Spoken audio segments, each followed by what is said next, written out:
YSR Congress party నేత చెవిరెడ్డి భాస్కర్ రెడ్డి ఆంధ్రప్రదేశ్లో సంచలనం సృష్టించినటువంటి మద్యం కుంభకోణంలో ఇప్పుడు ఆయన అరెస్ట్ అయి జైలు జీవితాన్ని గడుపుతున్నారు. అయితే మద్యం కుంభకోణంలో చెవిరెడ్డి భాస్కర్ రెడ్డి చేసినటువంటి దందాలు అన్నీ ఇన్ని కావని, ఆయన డ్రైవర్లే ఆయన పెట్టినటువంటి కంపెనీలకు డైరెక్టర్లని, ఆయన బంధువులే ఆయన ఆస్తులకి బినామీలని, చెవిరెడ్డి భాస్కర్ రెడ్డి దందా సాగింది ఎలా అంటూ కొన్ని వార్తలు వస్తున్నటువంటి నేపథ్యంలో ఈ వార్తల మీద మనం పూర్తి స్థాయిలో విశ్లేషణ చేసుకుందాం. ప్రస్తుతం మనతో పట్టినారు ప్రముఖ రాజకీయ విశ్లేషకులు, ప్రముఖ సీనియర్ జర్నలిస్ట్ డివిఎస్ గారు. వారితో మాట్లాడదాం. సార్ నమస్తే. సార్ నమస్తే. చెవిరెడ్డి భాస్కర్ రెడ్డి ఆయన చేసినటువంటి దందాలు ఒకదాని తర్వాత ఒకటి బయటకు వస్తున్నాయని, ఆయన ప్రారంభించినటువంటి కంపెనీలకి ఆయన డ్రైవర్లే డైరెక్టర్లుగా మార్చారని, అలాగే ఆయన బంధువులనే ఆయన ఆస్తులకి బినామీలుగా మార్చారని, ఆయన చేసిన దందాలన్నీ కూడా ఒక్కొక్కటిగా బయటకు వస్తున్నాయన్నట్టుగా కొన్ని వార్తలు వస్తున్నాయి. దీని మీద పూర్తి స్థాయిలో మీ విశ్లేషణ ఏంటి sir? Ambati Rambabu press meet పెట్టాడు. ఇవన్నీ పిట్ట కథలు అంటాడు. పిట్ట ఎందుకు పిట్టలు అనగానే మనకు అంబటి రాంబాబు గుర్తొస్తాడు. ఇప్పుడు ఒకటి జగన్మోహన్ రెడ్డి బేతాళ కథలు అంటాడు. బేతాళుడు ఎవరు? జగన్మోహన్ రెడ్డేనా? ఓకే. ఇప్పుడు బేతాళుడు జగన్మోహన్ రెడ్డి కాబట్టి ఇది బేతాళ కథ. పిట్టల గురించి తెలిసిన అంబటి రాంబాబు పిట్ట కథల అంటే ఏది ఇక్కడ తిప్పాలి? ఒకటి మీరు అన్నారు చెవిరెడ్డి భాస్కర్ రెడ్డి, ఆయన నిన్న వీరంగం మళ్ళా మామూలు యాక్షన్ కాదు, విక్స్ యాక్షన్ 500 ఏంటి అసలు ఇరగదీశాడనమాట. అక్కడ పోలీస్ జీప్ ఎక్కుతా అసలు కరపత్రాల పంపిణీ, గాడ్ ఈజ్ గ్రేట్ అంటాడు. ఇప్పుడు గాడ్ ఈజ్ గ్రేట్ కాబట్టే నువ్వు జైలుకి వెళ్ళావు. ప్రకృతి గొప్పది అంటాడు. ప్రకృతి గొప్పది కాబట్టే నీకు బెయిల్ ఇవ్వట్లా. కాదని ఎవరన్నారు? ఎవరిని వదిలిపెట్టదు ప్రకృతి అంటాడు. నిన్ను వదిలిపెట్టిందా? ఇదంతా దేవుడు చేస్తున్నాడు, ఇదంతా ప్రకృతే చేస్తోంది కృష్ణ. ఇప్పుడు మనం అనేది కాదు, బాధిత ప్రజలు అంటున్నారు. జే బ్రాండ్ అవి తాగి చనిపోయిన కుటుంబాల ఆ సభ్యులు అంటున్నారు. ఏది వాళ్ళ ఉసురు తగిలే కదా మీకు ఇవాళ ఈ పరిస్థితి వచ్చింది. మిథున్ రెడ్డి జైల్లో, చెవిరెడ్డి జైల్లో. ఎందుకు ఉండాల్సి వచ్చింది? God is great, nature is great కదా. ఇప్పుడు ఒకటి బేతాళ కథలు. ఏది బేతాళ కథ మాట్లాడుకుందాం. ఫస్ట్ ఆఫ్ ఆల్ 3 కోట్ల రూపాయలు విలువైనటువంటి భూమి 36 కోట్లకి మరి అమ్ముకోవచ్చా? ఓకే. అంటే 36 కోట్ల విలువైన భూమి చెవిరెడ్డికి ఎంతకు అమ్మాలి? 3 కోట్లకి అమ్మాలి. అమ్మకపోతే చంపుతావా? ఓకే, బెదిరిస్తారా?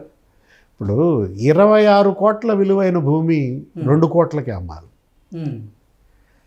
ఇదెక్కడా అదెక్కడా? ఇది తిరుచానూరు తిరుపతిలో, అది గూడూరులోన.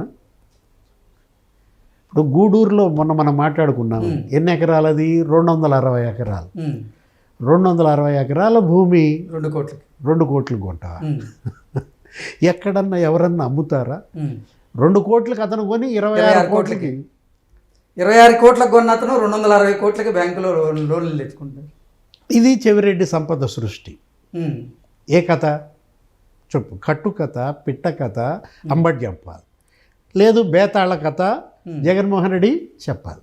ఇప్పుడు ఒకటి ఇక్కడ మనం మాట్లాడుకోవాల్సింది చెవిరెడ్డి భాస్కర్ రెడ్డి గురించి. కొండలపై 7 కొండల మీద నుంచి కింద దాకా అతని సామ్రాజ్యం. ఓకే. ఒకవైపేమో చెవిరెడ్డి సామ్రాజ్యం, ఒకవైపేమో భూమన కరుణాకర్ రెడ్డి సామ్రాజ్యం, ఇంకోవైపేమో పెద్దిరెడ్డి సామ్రాజ్యం. ఓకే. అది స్వామివారు పైన ఉన్నది, కొండ మీద ఉన్నది స్వామివారు, కొండ కింద ఉన్నది ఈ స్వాముల. ఇప్పుడు ఒకటి చెవిరెడ్డి సునంద ఎవరు? నేను అడుగుతున్న ఒకటే ప్రశ్న, చెవిరెడ్డి జితేంద్ర ఎవరు? చెవిరెడ్డి జితేంద్ర నీ బ్రదరా కాదా? చెవిరెడ్డి సునంద నీ మరదలా కాదా? వాళ్ళ కంపెనీలు పెట్టేంత సీన్ ఉందా? ఇప్పుడు చెవిరెడ్డి భాస్కర్ రెడ్డి ఏమంటాడు? మా అమ్మ మీద ఒట్టేసా, మా నాన్న చనిపోయాడు, మా అన్న చచ్చిపోయాడు, లిక్కర్ వ్యాపారం మనం తీసుకోమని చెప్పి మా అమ్మ మీద ఒట్టేసా. ఇది లిక్కరు వ్యాపారం అని కాదు, ఇది డబ్బు. డబ్బు మీద ఏమైనా రాసి ఉంటుందా? ఇది మద్యం డబ్బు.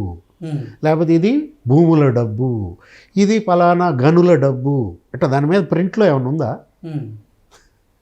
నువ్వు ఒకటి ఇక్కడ మనం తీసుకునేది ఎవరితను? కుర్రా మునిశంకర్ రెడ్డి. ఎవరు? నీ మేనల్లుడవునా కాదా? ఓకే. అంటే అతని పేరు మీద ఒక కంపెనీ.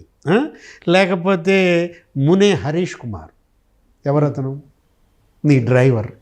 మీరు ఇందాక ఇంట్రోలో చెప్పినాడు, అతని పేరు మీద ఒక కంపెనీ. అసలు ఎక్కడి నుంచి వచ్చాయి? 8 కంపెనీలు, 16 మంది డైరెక్టర్లుగా, పిఏలు, బంధువులు, డ్రైవర్లు. బేతాళ కథ.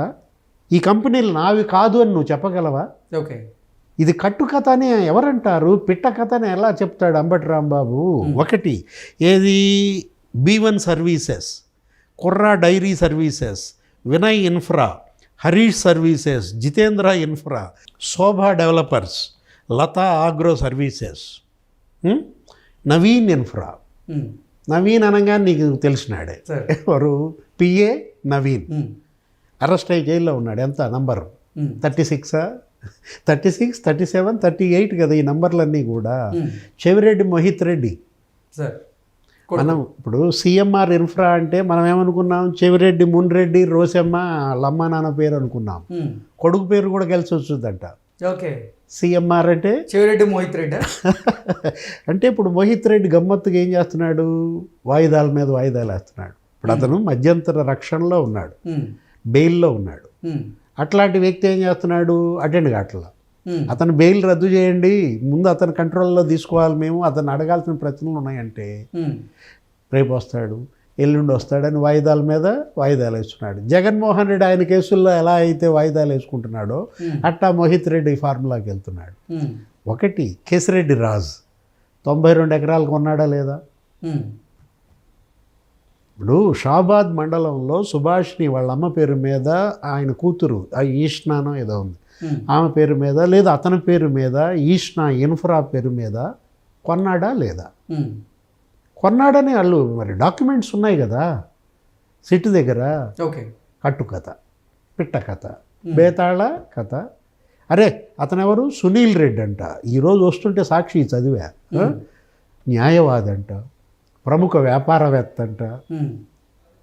వాళ్ళు రాశారు.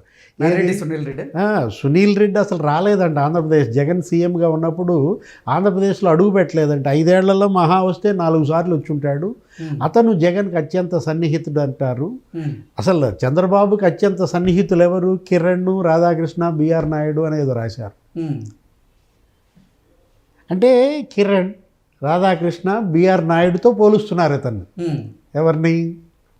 సునీల్ రెడ్డి. సునీల్ రెడ్డి జగన్తో పాటు జైల్లో ఉన్నాడా లేదా?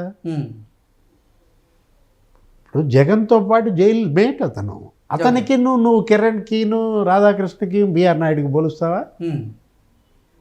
చూసావా అసలు ఎట్లా తిమ్మిని బిమ్మిని చేస్తారో? ఏ విధంగా అసలు మామూలుగానా వీళ్ళు? అదేమంటే ఇది బేతాళ కథ అంటారు. ఇక్కడ సిటీ వాళ్ళ దర్యాప్తులో ఒకటి వాస్తవంగా చెప్పమను, గూడూరులో 260 ఎకరాలు 2 కోట్ల కొన్నారా లేదా? తిరుచానూరులో 3 కోట్ల కొన్నారా లేదా? 36 కోట్ల భూమి. అది ఎవరిది అనుకుంటున్నావు? అర్చకుడి భార్యదంట, రేణుక అని చెప్పి. ఎవరో అక్కడ అమ్మవారి ప్రధాన అర్చకుడు ఆలయంలో ఆయన భార్య. వాళ్ళకి ఇచ్చింది 24 లక్షలంట. 2 కోట్లు కూడా ఇవ్వలేదు కృష్ణ. ఇచ్చింది ఎంత అనుకుంటున్నావు? 24 లక్షలకి 36 కోట్ల భూమి అన్నట్టు లెక్క. ఓకే. ఆ మిగతా డబ్బు ఏం చేశారు? వాళ్ళకి అప్పు ఉన్నట్టుగా పుట్టించి ఆ అప్పు తీర్చినట్టుగా ఆ కంపెనీలో వేసుకున్నారు మిగతా డబ్బు కూడా. ఓకే. అంటే బాధితుడికి అందింది ఎంత? 24 లక్షల రూపాయలు. అవి కూడా ఇచ్చుంటారో లేదో మనకు డౌటే. అంటే ఇవాళ వీళ్ళు మెడపై కత్తి పెట్టి ఒక అర్చకుడికి సంబంధించినటువంటి 3 ఎకరాల భూమి ఇతను రాసి చేసుకున్నారు. మనం అంటోంది అదే. బుగ్గమఠం భూములేమో పెద్దిరెడ్డి లాగేసుకుంటాడు. అక్కడ గోశాల కడతాడు, అక్కడ ఒక గుడి కడతాడు, వైసీపీ కార్యాలయం కడతాడు. లేకపోతే భూమన కరుణాకర్ రెడ్డి, భూమన అభినవ్ రెడ్డి వాళ్ళైతే అసలు టీటీడీ ఎంప్లాయీస్ భూములన్నీ కబ్జా చేస్తారు, అక్కడ గోశాల కట్టుకుంటారు. ఇప్పుడు ఈయన అదే చెప్తున్నాడు చెవిరెడ్డి భాస్కర్ రెడ్డి, నేను వేద పాఠశాల నడుపుతున్నా అంటాడు. ఈ వేద పాఠశాల, ఈ గోశాల, ఈ గుడులు కట్టడం అదేమంటే సిట్కి మరి వాళ్ళకి కర్మ సిద్ధాంతం మీరు తెలుసుకోవాలి, పాప భీతి ఉండాలని సిట్కి చెప్తున్నాడు. ఓకే. కర్మ సిద్ధాంతం నువ్వు తెలుసుకో, పాప భీతి నీకుంటే ఇవాళ ఈ మద్యం సొమ్ము ఇంతగా మింగేవాళ్ళ. Okay. Okay sir, thank you so much. నమస్తే.